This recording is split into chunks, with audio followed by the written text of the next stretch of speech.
So this is down at the end of the layout, and originally the layout was supposed to end here, but it keeps going and wraps around since I added a wall. It was supposed to be a scene where there's some waterfront piers and on pilings, and they're kind of jutting out, typical of what was in around New York City in the 70s and earlier, where you just had row after row of pier on pilings and so forth. But kind of lost the plot here.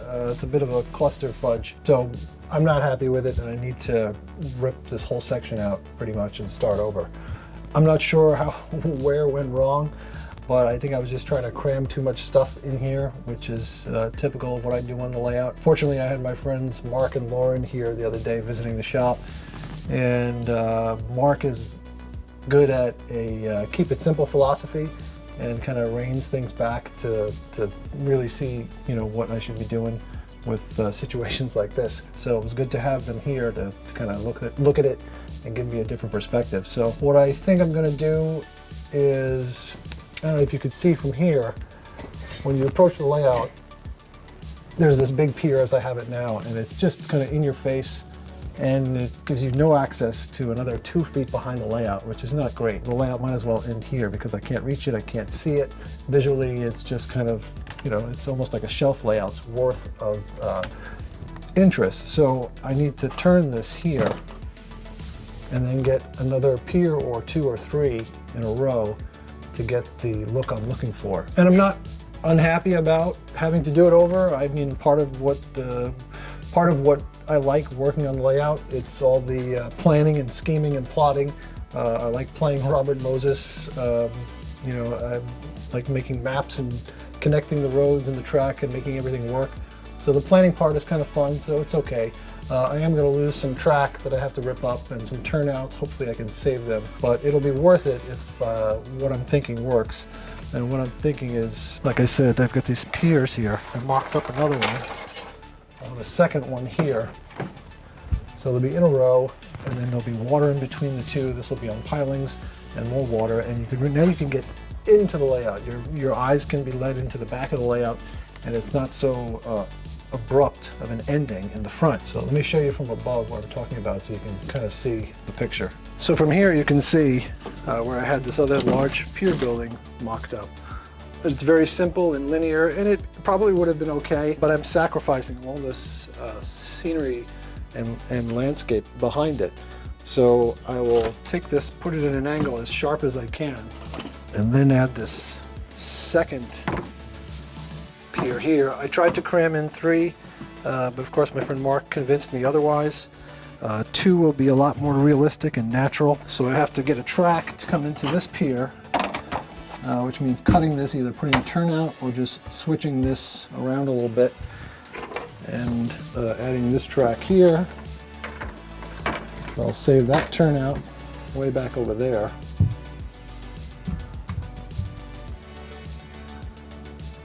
So these 3 tracks will all have to come out. And the pond in the middle, I'm going to rip that out. And then back here, this track will get connected to that track, this will get cut, and now we'll go that way. So you can see what kind of Frankenstein mess this is here. I've cut this foam and reconfigured it 2 or 3 times, and it never worked, but I think this finally will. So if you can try to picture those 2 piers, of course the edge of the pier would be there, and the water would go in a bit here, and then back around this pier, and there's water here.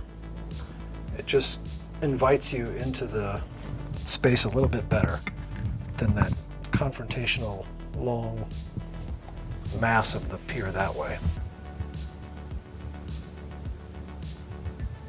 So I could tell I wasn't happy with this for a while. I mean, this spot has sat here for over a year. I've changed it around a couple of times, but I haven't even attempted to do any scenery or structures because I knew I wasn't 100% with how it was. Sometimes it just takes a while to come up with a solution. And of course, help with some friends helps, and of course, research and looking at maps. And the whole point of this layout really was to have that look of the multiple piers. It would have been nice to have 3 to fit in, but I don't think I will. 2 will be sufficient, and that'll keep me busy for a while anyway. Who knows when I'll get to it. So it's going to take me a while, but it'll be worth it as far as the final product when I do finally finish it.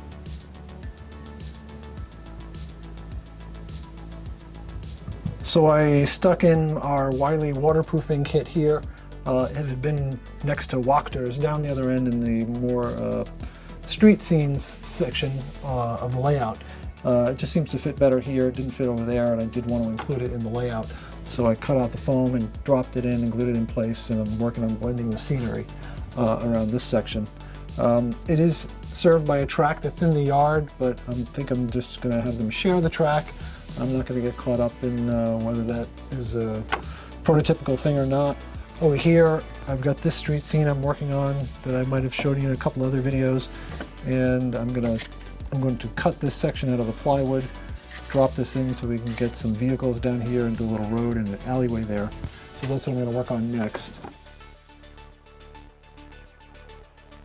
So I did just add this grade crossing recently, and I covered it in a video here on our YouTube channel, but I just wanted to show you again. It really does connect these two sections. This was really kind of by itself, and it made no sense that how a vehicle or equipment would get there. So this really kind of adds some realism to it. Might as well have been miles apart, and now it's a pretty cohesive area. So I'm working on adding a couple of other things to the scene. On these two brick buildings, I've got some new billboards, frames, an empty billboard on top of the roof. So I ended up making a second one and a third one. Those I'll probably put signs on. We also made those available on the website as well. I'm also going to add a White Castle hamburger joint here. If you grew up or around the East Coast for the last 50 years plus, you know what White Castle is. It's a burger joint.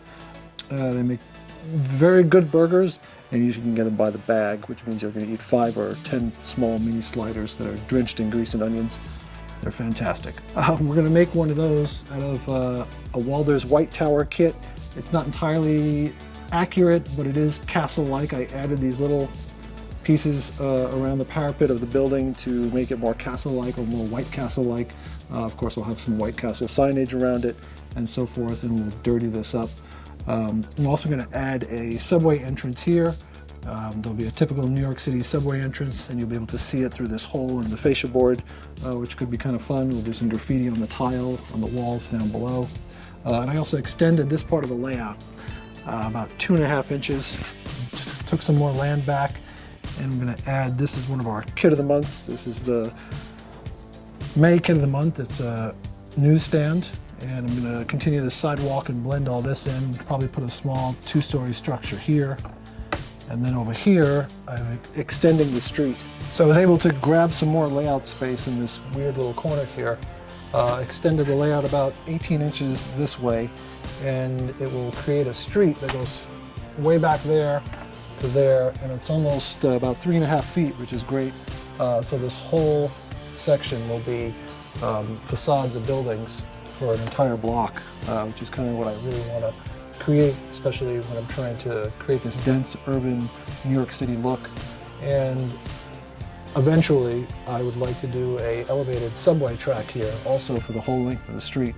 Of course it won't be operational, it'll just kind of die off in the backdrop there, but at least you'll have that sense and look of an elevated subway. That's it for this update. We're a little busy this week. We're trying to get out the Kit of the Month kits for May and June. They'll be shipping together. And if you haven't joined the Kit of the Month Club, please consider it. You'll get an HO scale kit every month that you can build. It's usually about a 3x3 inch kit, but it'll keep you inspired at your workbench from month to month. And you can also, of course, populate your layout with small structures and squeeze them in wherever you can. And thanks to everyone on Patreon. On our Patreon page, you can get exclusive content, photos and videos, behind-the-scenes stuff that we don't post anywhere else. And we'll see you next time. Thanks.